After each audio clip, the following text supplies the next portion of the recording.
Mums at the Table. I'm Rachel and I'm here with my buddy Shona. How are you? I'm good, and you? Good. Ready for another week? I'm always ready for another week with you. Ooh, I think she is. Coming up today, we have got Colic talking about well-being, as well as Gia, Olive and Moses in the kitchen cooking some beautiful recipes. But what I want to talk about today, it's a topic that's been around for ages and we continue to bring it up, but can you have it all? No. I love it. That's it. Moving on. Next question. Do you think people are still trying to have it all, though? Yeah, I think they are. Even if we've answered it by saying, no, it depends what all is and all of that, are we still trying? And you've got all those scenarios of what is all, what does all mean to you, blah, blah, blah. But I think the answer is no. You can't have everything. Something has to give. And there's a very good article on our website about this having it all.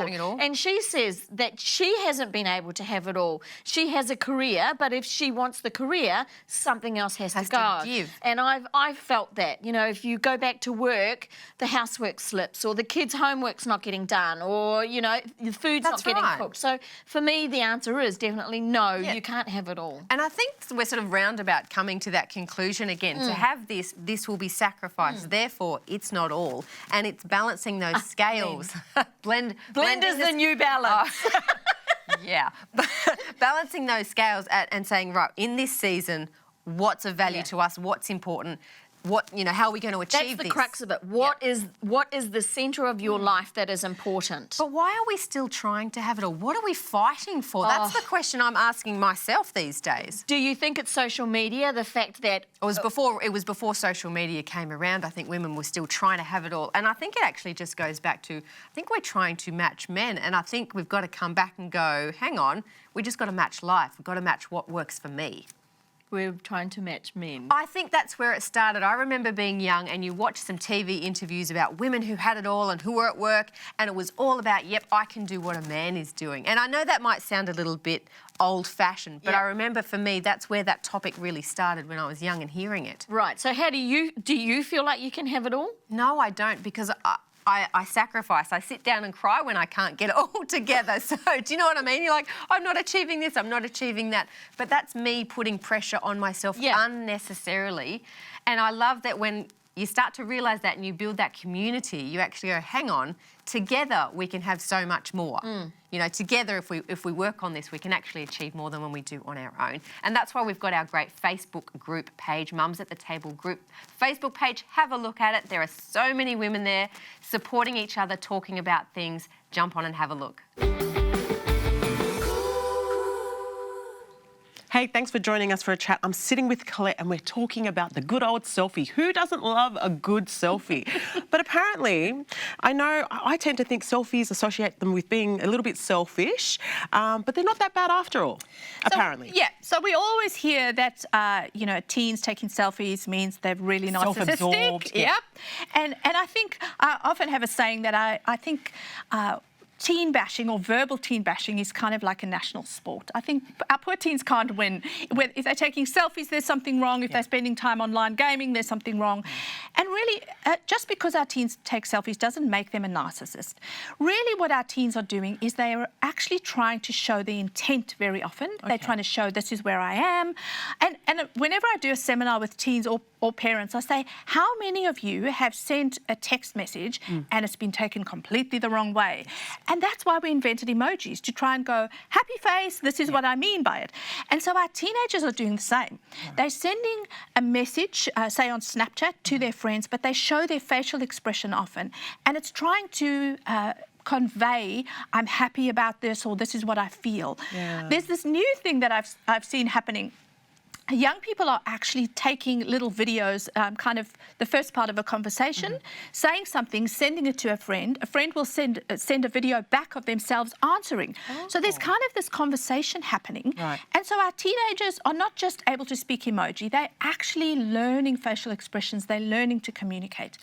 The problem is, though, on any technology and in selfies, some of our children who are vulnerable offline are going to be vulnerable online. Do say that again. I think that's so important, Colette, that you say that. So children who are vulnerable offline are vulnerable as well online. Yes. It's so important as parents that we look out for these things, because that's concerning for me. I think if you have your child, you know, online, everyone's online. Yeah. And so just knowing that they may be susceptible to bullying or whatever it is. Exploitation.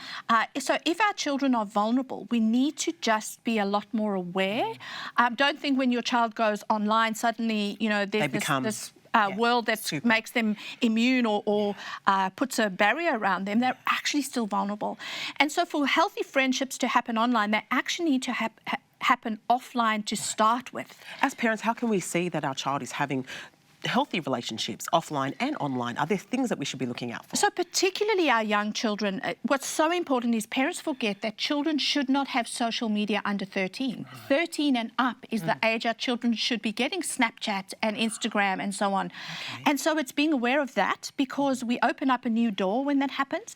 And then when our children first get social media, really sit with them, look at the privacy restrictions and so on, talk about content, and keep jumping in, checking in what's going on with your children. Because this is their language. Yes, so we need absolutely. to learn to speak their language as well. Yeah.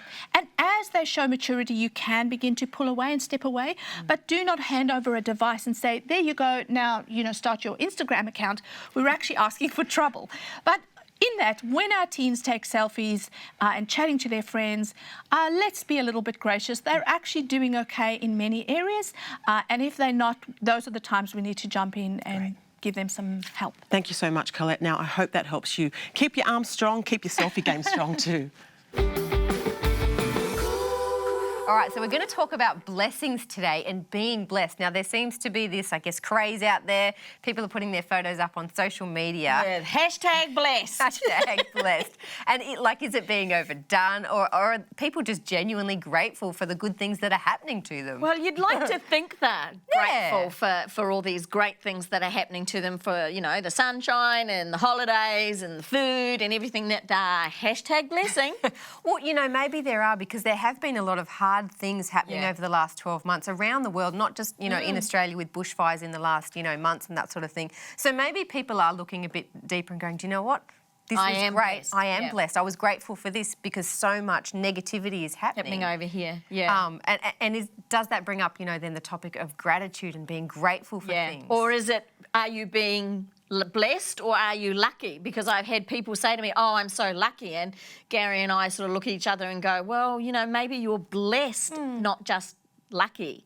And I think people may say lucky because they just assume it's just happened, whereas I think from a different perspective, and certainly from mine, is that I feel like I know who the gift giver is, and I know where I feel like those blessings are coming from. But, you know, that can be very difficult too when you're going through times of struggle and, you know, things are not going well for you, to actually see the blessings in some of those times of trouble. You never see the blessings when you're in those hardships, and you don't see people posting photos about, you know, their ridiculously chaotic house or the bad relationships or things like that. Yeah. So it's always hindsight where you can sort of start to acknowledge there may be something that you can be blessed from out of that scenario. And I know that from when we've gone through times of trouble, which we've, you know, had quite a number of them, at the time we've never felt that it was a blessing. But, you know, when you get out of it a couple of months down the track or a year or so, you can look back at it and go, I can see the good things that have come out of this, and not just see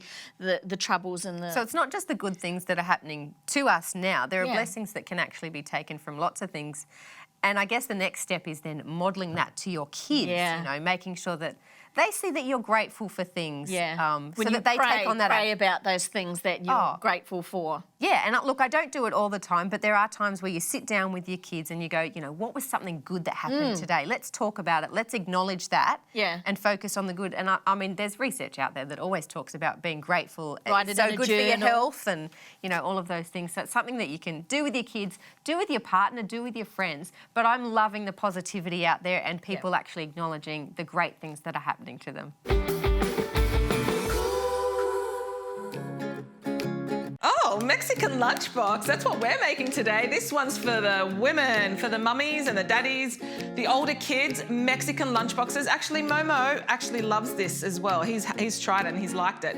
And I make this on a Sunday morning or a Sunday afternoon, and I have 2 or 3 in the fridge, even more. Sometimes I even make 5. Or if you're on the run, you just take it with you and it's already made. It's so easy. All you need are these ingredients that I have here. You can add your own ingredients if you like, but this is more just an idea, a quick and easy lunch that's going to be healthy, because I find that if you go out without taking food with you, you end up eating rubbish and then you feel bad afterwards. You're like, oh, I shouldn't even eat that crap. And so let's just make some lunch boxes here. So I've just used red and wild rice, red rice and white rice. Or actually, I think it's just brown rice. It's just a mixture. And if you don't have time to cook the rice, just buy packet rice and cook it up and use it. It's pretty easy. And then some corn. I try to keep things away from each other so it doesn't get soggy or yucky. Some tomatoes, some cherry tomatoes I'm using. And this just gives, I love using the colours of the rainbow. That's what I like doing, because for me, if you've got the colours of the rainbow inside your lunch, you know you're getting heaps of phytonutrients. The time, so green, cucumber, green, we've got green,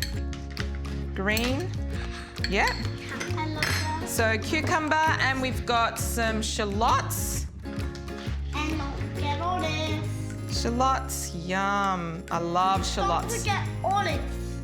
Olives, yes, we've got to put some olives in there. These are delicious. This really makes the saltiness with the food. My name. Your name, yeah, some olives.